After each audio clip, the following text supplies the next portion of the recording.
नमस्कार मित्रों। राजस्थान सरकार के स्वास्थ्य शासन विभाग द्वारा स सफाई कर्मचारियों की भर्ती को पुनः खोल दिया गया है। पूर्व में यह वैकेंसी 20 जून से भरी जा गई थी, जिसकी अंतिम तारीख 19 जुलाई थी। अब यह वैकेंसी को पुनः खोल दिया गया है। खोलने का बड़ा कारण ये है कि इसमें पदों में भारी वृद्धि की गई है। अब एक पूर्व में 13,025 पद थे, जबकि इसमें नए पद बढ़ा करके 24,797 पद कर दिया गया है। इस प्रकार कुल 11,772 पदों की भारी वृद्धि की गई है। इन पदों में सिर्फ सफाई कर्मचारी की भर्ती की जाएगी, जिसको स्वीपर नाम से फॉर्म भरा जा सकता है। इस वैकेंसी को भरने के लिए सबसे पहले आपको वन टाइम रजिस्ट्रेशन करना होगा। वन टाइम रजिस्ट्रेशन करने से पूर्व आपको आपके जन आधार में किसी भी प्रकार की त्रुटि को सुधार करना होगा। इसके लिए इस विज्ञप्ति में विशेष दिशा निर्देश दिए गए हैं। अगर आपका फॉर्म किसी प्रकार की त्रुटि रह जाती है तो इसके लिए आप स्वयं जिम्मेदार होंगे। फिर संशोधन का मौका इसमें नहीं दिया जा रहा है। अगर आप OTR कर देते हैं, ई मित्र के माध्यम से आप करवाएं, वन टाइम रजिस्ट्रेशन करा के आप फॉर्म भर सकते हैं और किसी भी प्रकार की त्रुटि से बच सकते हैं। आयु सीमा की बात करें तो न्यूनतम 18 वर्ष के अभ्यर्थी इस वैकेंसी में फॉर्म भर सकते हैं और अधिकतम आयु सीमा 40 वर्ष रखी गई है। अगर ऊपरी सीमा में छूट की बात करें तो SC, ST, OBC, SBC candidate और EWS कैंडिडेट के मेल कैंडिडेट को 5 वर्ष की छूट दी गई है और सामान्य महिला वर्ग के राजस्थान के मूल निवासी महिला कैंडिडेट को 5 वर्ष की भी छूट दी गई है।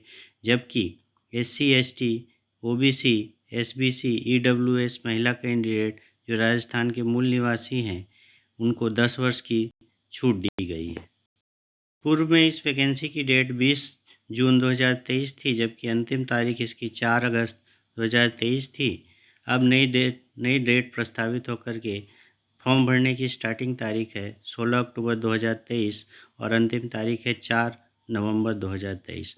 जो अभ्यर्थी पूर्व में इस वैकेंसी के फॉर्म भर चुके हैं, उनको इस वैकेंसी के फॉर्म नहीं भरना है और किसी भी भ्रांति से दूर। इस वैकेंसी में उत्कृष्ट खिलाड़ियों के लिए विशेष प्रावधान किया गया है। उत्कृष्ट खिलाड़ी जो राष्ट्रीय अंतर्राष्ट्रीय खेलों में SGFI खेल में पार्टिसिपेट किए हैं या फिर उन्होंने मेडल जीता है या फिर इंटरनेशनल में मेडल जीता है, वो भी इस प्रतियोगी परीक्षा में फॉर्म भर सकते हैं। शैक्षणिक योग्यता की बात करें तो इस विज्ञप्ति में कोई विशेष शैक्षणिक योग्यता का उल्लेख नहीं किया गया है। वो व्यक्ति जो साक्षर है वो ये फॉर्म को भर सकता है। इस वैकेंसी को भरने के लिए उसके डॉक्यूमेंट का वेरिफिकेशन किया जाएगा और एक प्रकार का इंटरव्यू लिया जाएगा, जिसके अंदर बेसिक क्वेश्चंस और आंसर्स पूछे जाएंगे। यानी न्यूनतम शैक्षणिक योग्यता कुछ निर्धारित नहीं की गई है, अधिकतम का कुछ वर्णन नहीं है। अतः जो उम्मीदवार ये फॉर्म भरना चाहते हैं अवश्य भरें। आवश्यक दस्तावेज की बात करें तो आपके पास आधार कार्ड, जन आधार कार्ड होना चाहिए। इन दोनों ही दस्तावेजों में आपके जो भी डेटा है सब सेम होना चाहिए, जैसे माता पिताजी का नाम, मोबाइल नंबर सब सेम होना चाहिए। डेटा मिसमैच नहीं होना चाहिए, नहीं तो फॉर्म भरने में दिक्कत आ सकती है। इसके साथ ही एक फ़ोटो चाहिए, नवीनतम फ़ोटो चाहिए और 1 साल का अनुभव प्रमाण पत्र होना अनिवार्य है, जो कि इस फॉर्म के साथ अपलोड किया जाएगा। ये अनुभव प्रमाण पत्र आप किसी भी संस्था से बना सकते हैं, जिसमें उनकी सील, साइन, डेट और प्रपत्र क्रमांक होना चाहिए। इसके साथ ही कैंडिडेट के पास SSO ID और उसका पासवर्ड होना चाहिए और आधार लिंक मोबाइल नंबर भी होना चाहिए। SSO ID के माध्यम से वन टाइम रजिस्ट्रेशन करा करके आप ये फॉर्म को भर सकते हैं। धन्यवाद।